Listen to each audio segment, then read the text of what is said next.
saya mulai mencermati, ini kalau mau hujan juga tidak. Nah, kemudian saya mencermati lagi bahwa saya coba untuk eneng-eneng konsentrasi, dan saya mendapati bahwa hawa panas ini sebenarnya, namun ini bagi saya pribadi, ini akan menyamarkan jika sewaktu-waktu muncul pertanda akan terjadi gempa. Adanya gempa dan tidak merubah cuaca, ya. Artinya malam ini rasa dinginnya tetap stabil, karena ini memang harusnya musim dingin, ya. Tapi tidak terlalu dingin, ya. Tapi tidak terlalu dingin. Ini saya masih curiga ini akan ada potensi-potensi gempa yang bisa muncul kapan saja di wilayah selatan.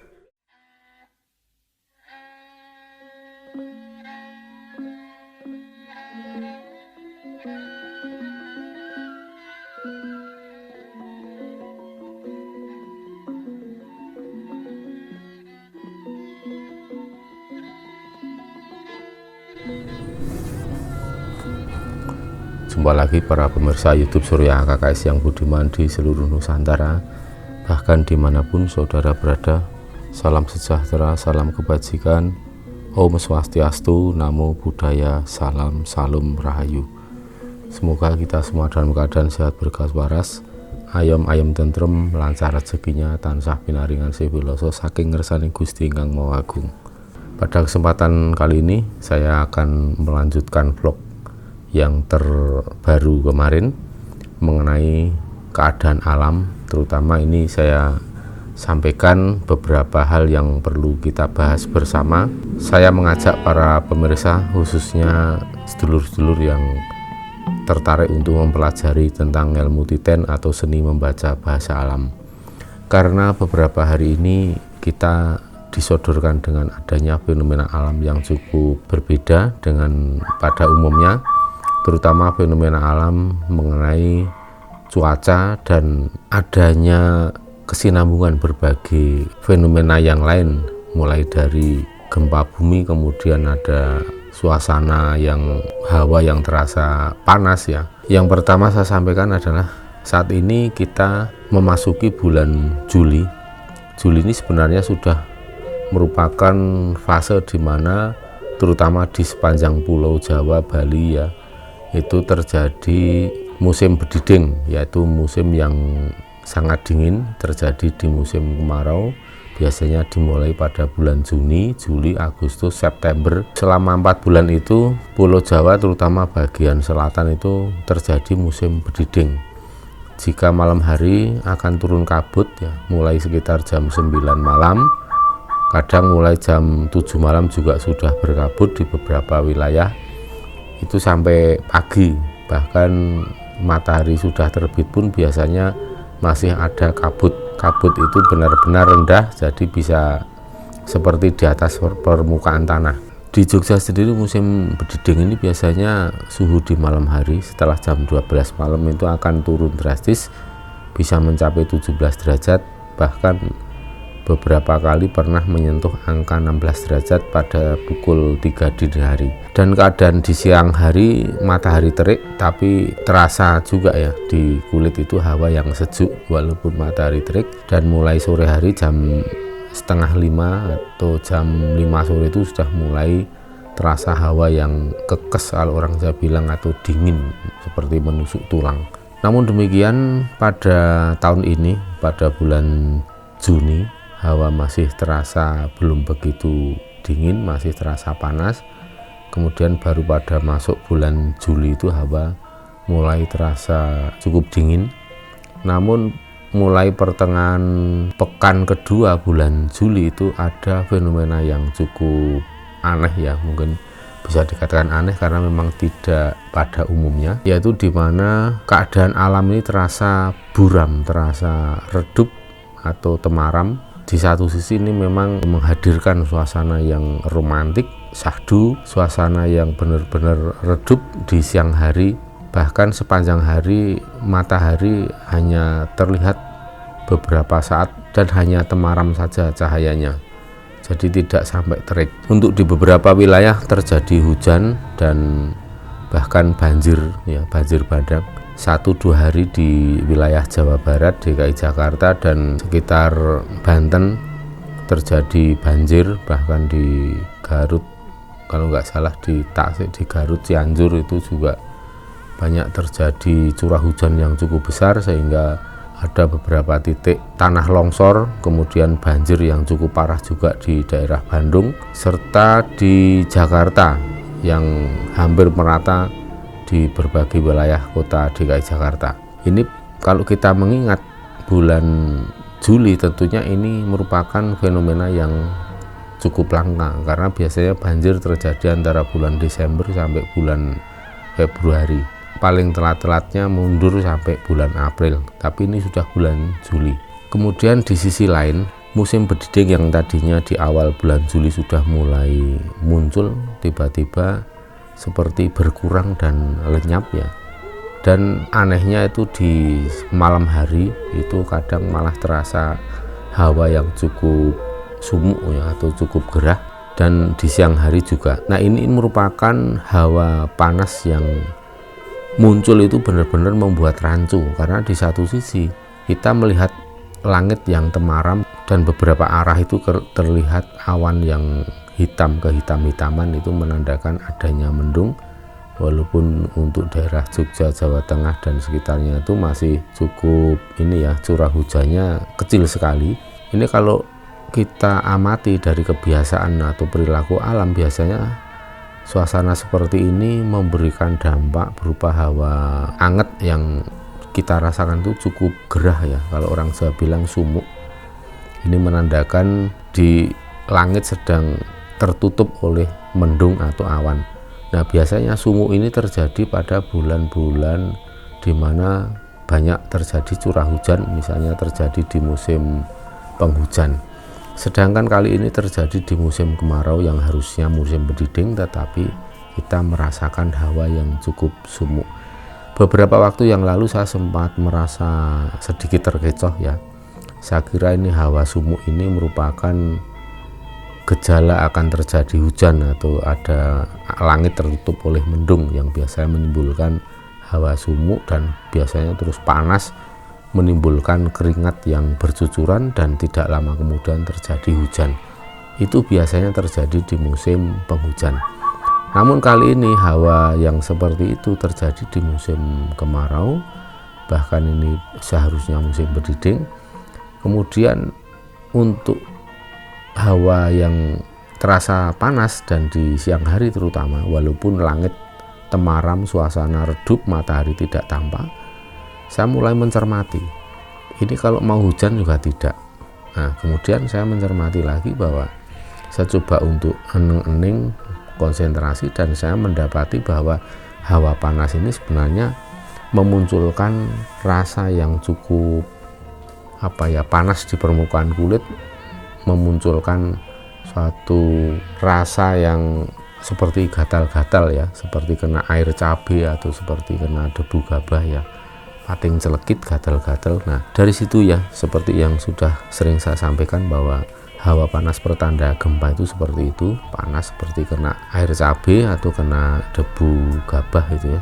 Maka dari situ saya melihat ini ada hawa panas yang muncul akibat dari adanya induksi tektonik yang berasal dari akumulasi energi tektonik yang belum lonceng atau belum rilis menjadi gempa bumi. Nah, kemudian kita kaitkan dengan kejadian alam apa yang sedang terjadi, dan benar saja ya, seperti di wilayah selatan Pulau Jawa ada beberapa titik yang terjadi gempa yang sangat intensif.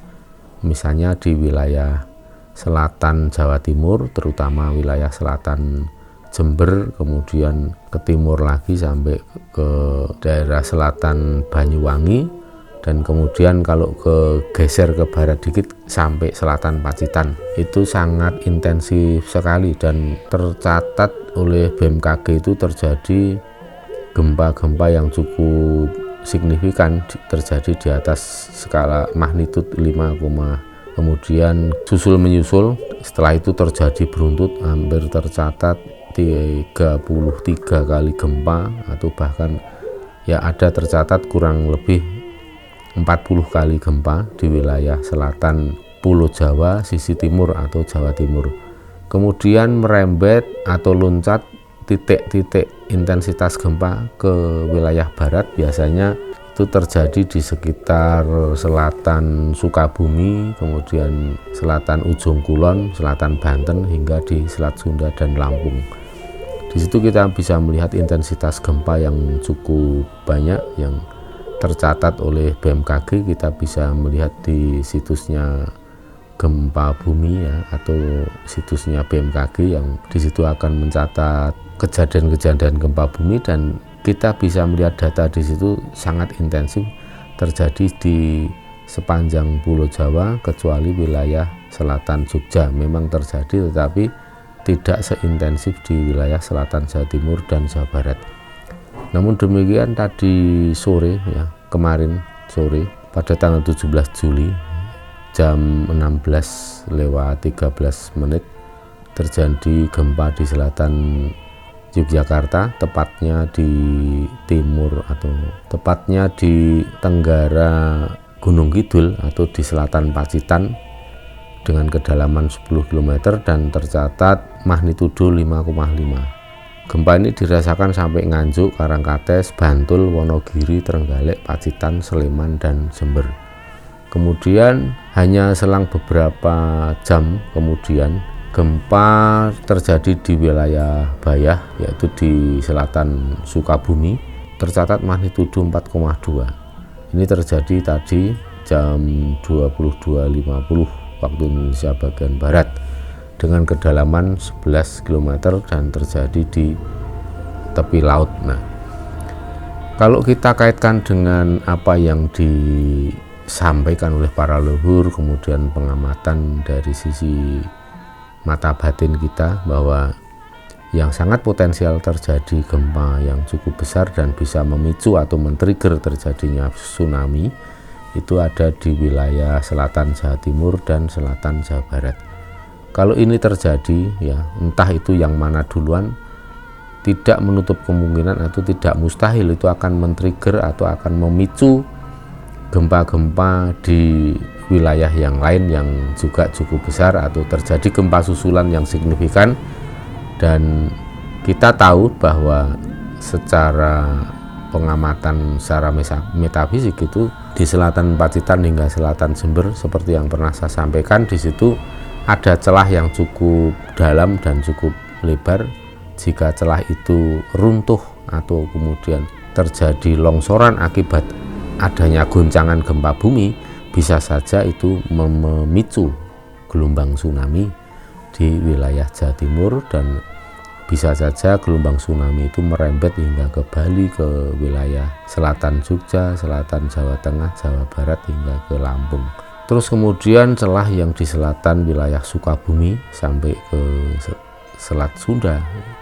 Nah, di situ ada celah juga yang cukup signifikan. Bila itu longsor atau terjadi ambrol efek adanya gempa bumi, itu juga bisa memicu gelombang tsunami. Meskipun saya bukan seorang ahli geologi, tetapi saya mencoba untuk memakai kacamata spiritual, hitung-hitungane wong Jawa zaman biyen atau hitungan utak-atik gadok atau ngelmu titen, saya padu, saya ramu. Ini sangat berguna bagi orang Jawa khususnya yang masih ngugemi tentang kearifan lokal Jawa, bahwa perlu sekali untuk terus belajar dan mengembangkan tentang ilmu titen ini supaya kita tidak terlalu tergantung oleh teknologi modern yang kadang memang ada miss-nya ya. Kita tidak menutup kemungkinan karena itu juga hanya buatan manusia, jadi kadangkala ada kecepatan yang mungkin dibutuhkan atau yang masih kurang ya, entah itu informasi atau menghitung data. Sedangkan ngelmu titen atau ilmu spiritual Jawa, yaitu kearifan lokal, local wisdom, bagaimana cara masyarakat untuk memahami, mengetahui, mendeteksi akan terjadinya suatu fenomena alam yang akan terjadi dalam beberapa waktu ke depan. Jika ini dipadu dengan teknologi modern yang dimiliki oleh pemerintah, terutama ini BMKG, para ahli geologi, tentunya ini sangat menguntungkan sekali dan sangat positif, berguna dengan maksimal ya, karena akan saling melengkapi, bukan saling menjatuhkan, saling menganulir, bukan saling kontradiksi, tetapi justru yang terjadi akan saling melengkapi dan menyempurnakan, sehingga masyarakat Indonesia terutama itu akan memiliki karakter sebagai masyarakat yang tangguh dalam menghadapi segala macam bencana alam. Ini kenapa saya selalu menyuarakan agar warga masyarakat untuk tertarik untuk semangat kembali mengasah kearifan lokal masing-masing wilayah untuk lebih mudah dan cepat mengenali berbagai macam gerak-gerik pertanda alam melalui bahasa alam yang disampaikan oleh alam semesta ini. Karena kita tahu kita semua ini hidup di wilayah Ring of Fire atau cincin api, dan di situ terdapat 3 lempeng benua yang cukup besar, yaitu Indo-Australia, kemudian Eurasia, dan lempeng Pasifik yang semuanya dinamik bergerak, ada pada kedalaman ratusan kilometer di bawah tanah sana. Dan kemudian di atasnya itu terdapat sesar aktif yang berada di kedalaman antara 1 kilo hingga beberapa puluh kilo, 20-30 kilo di bawah permukaan tanah. Nah, adanya gempa-gempa dalam atau yang biasanya itu adalah pergerakan megatrust, itu bisa saja memicu aktivitas sesar aktif yang berada jauh di atas, dan itu juga cukup berbahaya karena gempa dangkal itu walaupun tidak memicu tsunami tetapi akan menimbulkan kerusakan yang cukup dahsyat jika terjadi dekat daratan atau daerah pemukiman yang cukup padat. Oleh sebab itu ya para pemirsa, marilah ini saya ajak untuk mencermati fenomena alam yang saat ini intens sekali terjadi, di mana kita melihat gempa yang sangat intensif terjadi di wilayah selatan Jawa Timur, kemudian disusul beberapa kali di selatan Pacitan, kemudian terjadi juga di wilayah Jawa Barat yang sangat intensif, yaitu terutama di selatan Sukabumi hingga Selat Sunda. Ini bukannya sesuatu yang ya di satu sisi ini merupakan buat saya pribadi menggembirakan, karena apa? Ya saya berharap dengan adanya intensitas gempa bumi seperti ini nantinya akan mengurangi akumulasi energi yang selama ini menumpuk ya, begitu besar, sehingga jika itu terjadi pelepasan secara mendadak bisa saja menimbulkan gempa bumi dengan magnitudo yang sangat dahsyat ya, bisa di atas 8, bahkan bisa saja hingga 9 skala Richter. Nah, dari adanya intensitas gempa yang beruntun seperti ini, memang di satu sisi saya cukup lega karena melihat adanya rilis energi yang cukup intens, dan harapan saya ini akan mengurangi kualitas gempa yang kemungkinan bisa saja muncul kapan saja dimanapun di tempat wilayah yang berpotensi menimbulkan gempa bumi. Namun di sisi lain ya, saya juga ada rasa khawatir karena biasanya kalau terjadi suatu rentetan gempa yang sangat beruntun itu selalu saja ada gongnya, atau selalu saja ada yang besar ya di antara rentetan-rentetan tadi yang rata-rata antara 3 sampai 5 skala Richter, kemudian tidak menutup kemungkinan nanti akan ada 1, 2, atau 3 kali yang cukup keras atau cukup kuat ya. Nah, ini yang tetap saya khawatirkan dan tidak mengurangi kewaspadaan saya untuk selalu membaca bahasa alam, karena itu merupakan informasi yang sangat berharga untuk kita semua dan akan menentukan bagaimana kita harus bersikap dan bijaksana terhadap alam semesta dengan tujuan kita semua diberikan keselamatan, tentunya dengan jalan dan cara yang jauh lebih mudah. Kemudian ada satu hal lain yang saya sampaikan kepada para pemirsa, bahwa beberapa hari ini ada cuaca yang cukup temaram redup ya, bahkan di siang hari beberapa kali terjadi gerimis, dan saya melihat gerimis atau hujan ringan itu kalau khususnya di sekitar wilayah Yogyakarta itu merupakan hujan embun ya, bukan hujan pada umumnya itu ya, karena kalau saya lihat itu jatuhnya air itu besar-besar tetapi jarang ya. Padahal kalau hujan yang biasanya yang karena terjadi proses mendung yang tebal kemudian terjadi hujan seperti yang terjadi di musim penghujan, itu biasanya airnya itu kerep atau jaraknya itu benar-benar padat ya. Nah, kalau yang terjadi saat ini itu jarang gitu, jadi airnya yang menetes itu jarang. Kalau gerimis pun tidak seperti gerimis pada musim penghujan yang terjadi rintik-rintik, banyak titik yang jatuh ya, titik air yang jatuh. Tapi saat ini gerimisnya itu ya bukan gerimis yang seperti musim penghujan, tetapi benar-benar kayak air yang menetes akibat adanya embun di pagi hari. Kalau panjenengan pernah masuk ke daerah yang rimbun atau banyak pepohonan di pagi hari, tentunya akan tahu bagaimana terjadi tetesan-tetesan embun yang seperti hujan ya. Tetesannya besar-besar tetapi titiknya jarang di mana-mana. Ya, menurut BMKG ini juga ada pengaruh dari tekanan atmosfer atau perubahan atmosfer, dan kemudian juga adanya efek dari La Nina ya. Ini mengakibatkan adanya fenomena siang hari sepanjang hari yang temaram, dan di beberapa wilayah bahkan sempat terjadi hujan.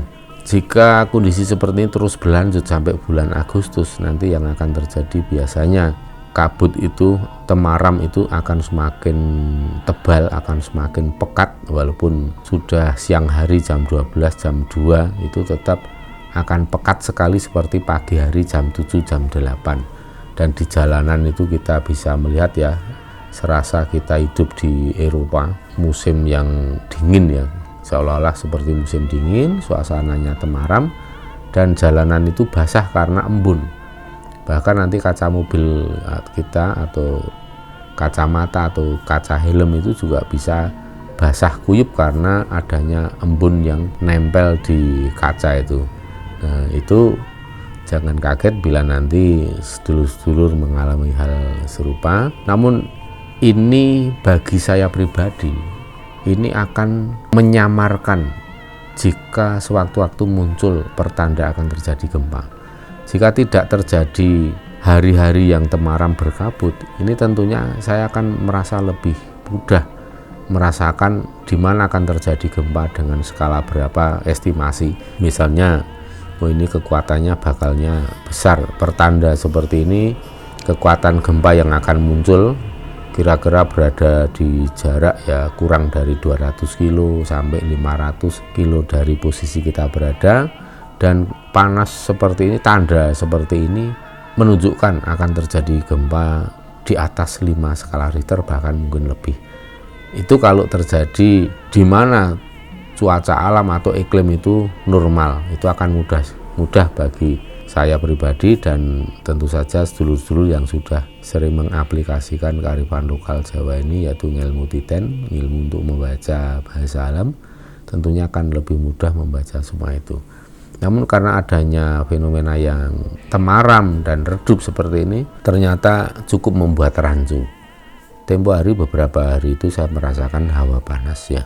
Tadinya saya sangka itu merupakan efek dari mendung, tetapi saya kemudian mencoba untuk waspada ya, kemudian saya pergi ke Laut Selatan untuk memastikan, dan di sana untuk lebih menyatu dengan alam semesta dan merasakan apa yang sesungguhnya terjadi. Karena tempo hari itu saya curiga ini ada kekuatan induksi tektonik yang berasal dari selatan Pulau Jawa, terutama di selatan Jogja ini kok terasa sekali. Maka agak jauh ya, saya sempatkan untuk pergi ke tepi pantai, walaupun ombak selagi besar sekali, saya di situ merasakan betul dan ingin tahu apakah memang dari selatan Jogja atau selatan Pulau Jawa ini adanya tekanan induksi tektonik yang mengakibatkan atau menimbulkan hawa panas itu.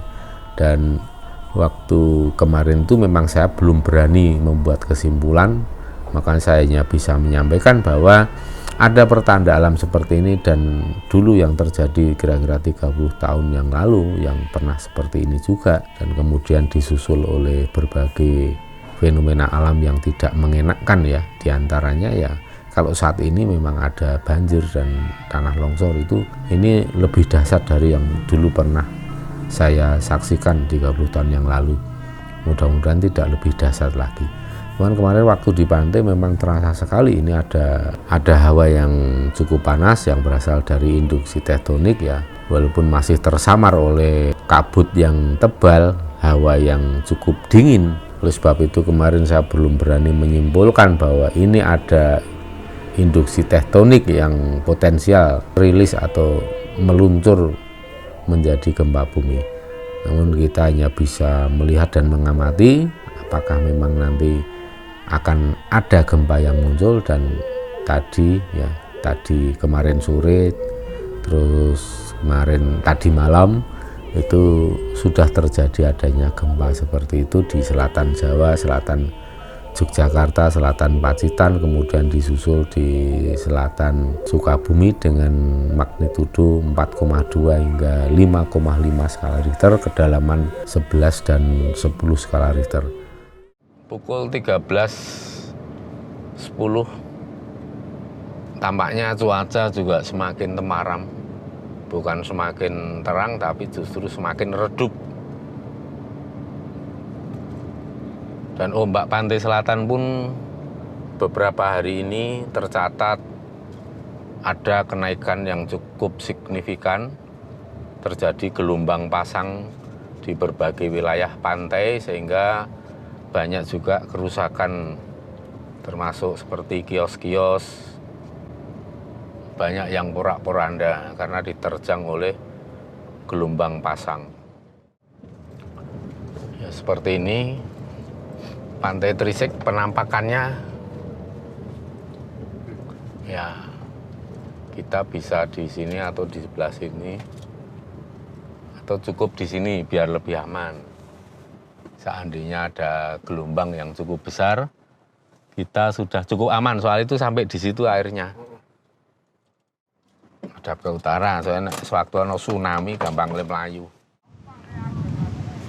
Para pemirsa YouTube Surya KKS yang budiman di seluruh Nusantara, bahkan dimanapun saudara berada. Seperti ini keadaannya, ini sudah jam 1, ini sudah mulai surut, karena ombak itu biasanya terjadi gelombang pasang mulai jam 10 pagi sampai jam 12, kadang sampai jam 1, tapi karena ini sudah jam 13, sudah mulai surut.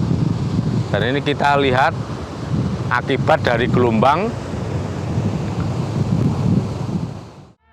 Dengan adanya gempa dan tidak merubah cuaca ya, artinya malam ini rasa dinginnya tetap stabil karena ini memang harusnya musim dingin ya, tapi tidak terlalu dingin ya, ini saya masih curiga ini akan ada potensi-potensi gempa yang bisa muncul kapan saja di wilayah selatan Pulau Jawa, entah itu di selatan Jawa Timur, selatan Pacitan, Yogyakarta, hingga selatan Jawa Barat itu bisa saja terjadi. Dan artinya gempa-gempa yang beruntut dengan skala hingga 5,5 tadi malam itu bisa muncul gempa dengan magnitudo yang lebih rendah dari itu, namun bisa juga lebih besar dari itu. Harapan saya apapun yang terjadi semoga seluruh makhluk diberikan keselamatan.